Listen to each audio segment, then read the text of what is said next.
اب ایک قصہ جو آپ نے پوچھا نہیں، جو مجھے خود ہی چھیڑنا چاہیے، اور وہ یہ ہے کہ بیک وقت اگر کوئی 3 طلاقیں دے دیتا ہے تو پھر اس کا کیا ہوگا؟ کیا طلاق ہو جائے گی یا پھر طلاق ہوگی ہی نہیں، یا پھر کیا ہوگا؟ تو پہلی بات تو یہ ہے کہ یہ خلاف سنت ہے، یہ طریقہ دین کے خلاف ہے، حرام ہے. اور حضرت عمر رضی اللہ تعالی عنہ اس شخص کو کوڑے لگا کے اس کی پیٹھ زخمی کرتے تھے جو ایک وقت میں 3 طلاقیں دیتا تھا. اب آپ دیکھیے کہ ایک طریقہ آپ نے قرآن میں پڑھ لیا کہ طلاق و مرتان، کہ طلاق کا طریقہ یہ ہے، سنت سے آپ کو پتا چل گیا کہ کس وقت کس حالت میں طلاق دی جائے گی. لیکن جب لوگ کسی بھی حق کو مس یوز کرتے ہیں یا کسی بھی اختیار کو غلط طریقے سے استعمال کرتے ہیں تو ایسی صورت میں پھر اس کی تھوڑی سی اس پر تحقیق یا اس کے بارے میں جاننا ضروری ہے. تو پہلی بات یہ کہ ایک ہی وقت میں 3 دفعہ طلاق بولنا جو ہے یہ خلاف سنت ہے.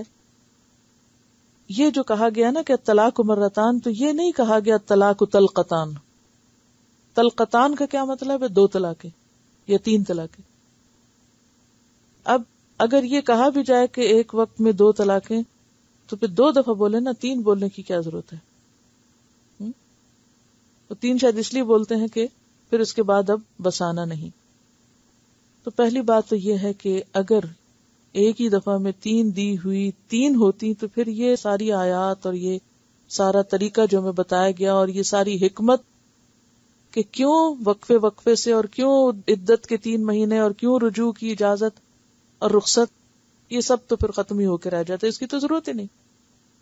پھر اس آیت کو پڑھنے کی کیا ضرورت ہے اگر ایک ہی جھٹکے میں عورت کو، آپ دیکھیے کہ مرغی کو بھی ذبح کرنا ہو نا تو ایک جھٹکے سے ذبح کرنا منع ہے. تو کہاں یہ کہ زندگی بھر کے تعلق کو ایک ہی جھٹکے میں اور ایک ہی جگہ بیٹھ کے 3 دفعہ کہہ کے تو ہمیشہ کے لیے گھر الگ کر لیا جائے. یہ ایک انتہائی ناپسندیدہ صورت ہے. اب یہ بات پھر کہاں سے آئی کہ جو چاروں امام کہتے ہیں کہ اگر کسی نے ایک ہی وقت میں 3 طلاقیں دے دی تو 3 ہو گئیں؟ یہ بات کہاں سے شروع ہوئی اور کیا اس کی حقیقت ہے؟ اس کے بارے میں مسلم میں روایت ہے. حضرت عبداللہ بن عباس فرماتے ہیں نبی اکرم صلی اللہ علیہ وسلم کے زمانے میں، حضرت ابوبکر صدیق کے زمانے خلافت میں، حضرت عمر فاروق کے زمانے خلافت میں 2 سال تک بیک وقت دی گئی 3 طلاقیں ایک شمار کی جاتی. حضرت عمر بن خطاب نے کہا جس چیز میں لوگوں کو سوچنے سمجھنے کی مہلت دی گئی تھی لوگوں نے اس بارے میں جلد بازی سے کام لینا شروع کر دیا جو خلاف سنت ہے، لہذا آئندہ ہم بیک وقت دی گئی 3 طلاقوں کو 3 ہی نافذ کر دیں گے. تو انہوں نے ایک آرڈیننس کے ذریعے اب اس شخص کی بھی جو ایک ہی وقت میں 3 دفعہ بولتا تھا اس کو 3 ہی شمار کرنا شروع کر دیا. اور اس کے بعد حضرت عمر نے اپنا فیصلہ نافذ کر دیا اور لوگوں نے اس پر ریئیکٹ نہیں کیا. تو وہ اس وجہ سے تھا کہ یعنی اس رجحان کو روکنا مقصود تھا کہ لوگ ڈریں اور لوگ آئندہ یہ غلط طریقہ اختیار نہ کریں.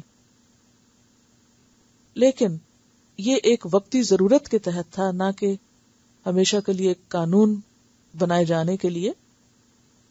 اور اس میں علماء کا اختلاف ہے.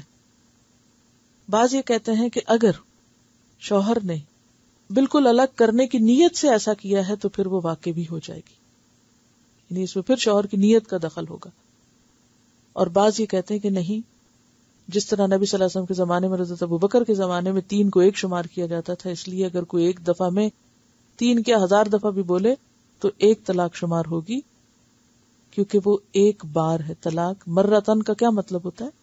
ایک بار. اور مرتان 2 بار، 2 دفعہ لفظ بولنا نہیں بلکہ 2 الگ الگ مواقع پر دینا اور پھر بائن کے لیے تیسرے الگ موقع پر طلاق دینا.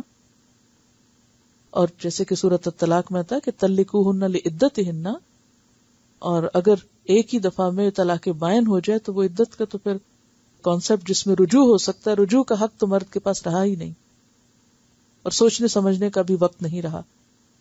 اور خاندانی نظام جو ہے وہ اتنی معمولی سی چیز نہیں ہے کہ جس کو انسان ایک ہی جھٹکے سے ختم کر دے اور بچوں کا مستقبل اور سب چیزیں داؤ پہ لگا دے. اور پھر لوگوں نے اس کا حل کیا تلاش کیا؟ اس خرابی کے بعد ایک اور خرابی شروع ہوئی کہ حلالہ کرانا شروع کر دیا. اور اس میں آپ نے دیکھا کہ ایک عورت کے اوپر پہلا صدمہ طلاق کا اور دوسرا صدمہ ایک اور اجنبی شخص کے پاس جا کے رہنے کا اور پھر اس سے دوبارہ طلاق لینے کا اور پھر واپس اس گھر اس کے ساتھ، تو یہ کس قدر ذہنی اور عملی پریشانی کا سبب بنتا ہے.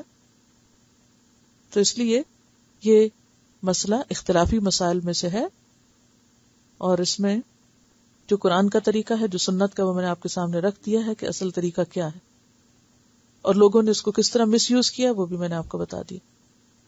اور اس میں علماء کا اختلاف کیا ہے.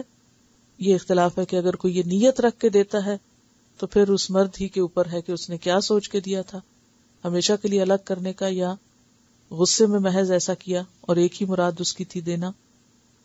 تو پھر چونکہ یہ قانونی معاملہ ہے پھر یہ کسی قاضی کے سامنے جائے گا، اس لیے اس حکم کو پڑھ کر آپ فتویٰ دینے کے قابل نہیں ہوئے. یعنی ان آیات کو پڑھنے کے بعد آپ کو مفتی کا سرٹیفکیٹ نہیں دیا جا رہا کہ آپ اٹھ کر فیصلہ کرنا شروع کر دیں. ٹھیک ہے. میں ذاتی طور پر یہ سوچتی ہوں، یعنی احادیث تو جتنی تقریباً تھی وہ میں نے آپ کے سامنے رکھ دی ہیں، جو میجورٹی تھی، کہ شاید کوئی اکا دکا مس ہوئی ہو، لیکن لوگوں کی جو رائے اور بحث ہے وہ کافی طویل ہے اس معاملے میں.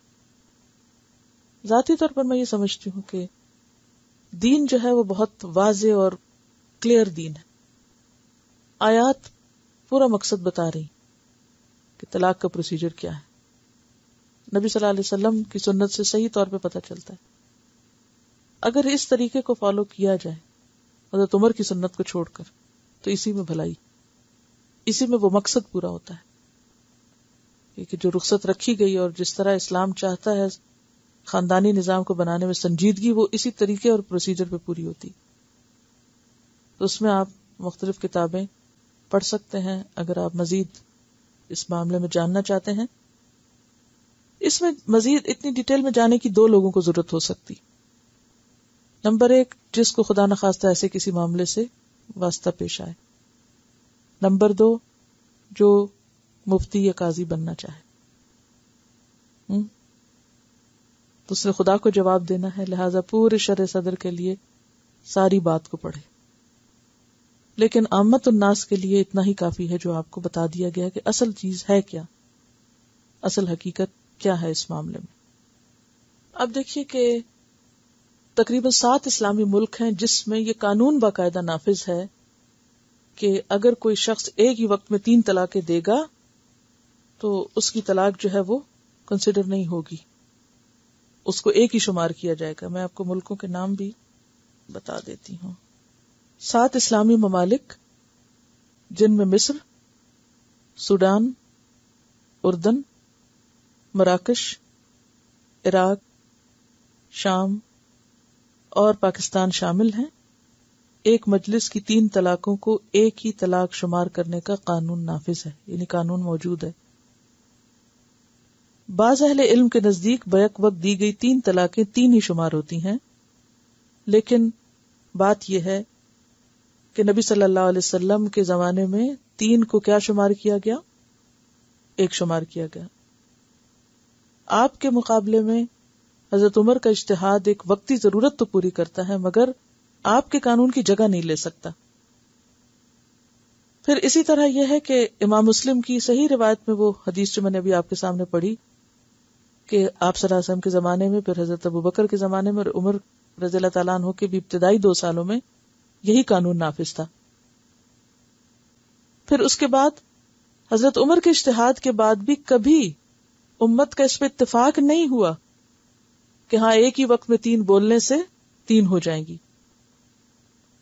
پھر اسی طرح یہ جو حضرت عمر نے آرڈیننس نافذ کیا تھا وہ لوگوں کو ایک خرابی سے روکنے کے لیے کہ اگر تم نے ایسا کیا تو بطور سزا تم پر نافذ ہو جائے گا. لیکن وہ ایک وقتی ضرورت تھی، وہ ایک مستقل قرآنی حکم اور ایک سنت کی جگہ نہیں لے سکتی. بہرحال باقی مذاہب ہیں ان کے اندر یہ چیز موجود ہے کہ وہ اس کو ایک ہی شمار کرتے ہیں، لیکن اگر دونوں طرح کے دلائل کو آپ سامنے رکھ کر دیکھیں، جو چیز کلک کرتی ہے وہ یہی ہے کہ نمبر 1 اسلام میں جو مقصد ہے شادی کا اس کے قریب تر کیا بات ہے، عورت کے حقوق کی ادائیگی یا ایک گھر کو بچانے کے لیے کیا چیز درست ہے. سب سے بڑی بات یہ کہ خود قرآن اور سنت کا طریقہ کیا ہے.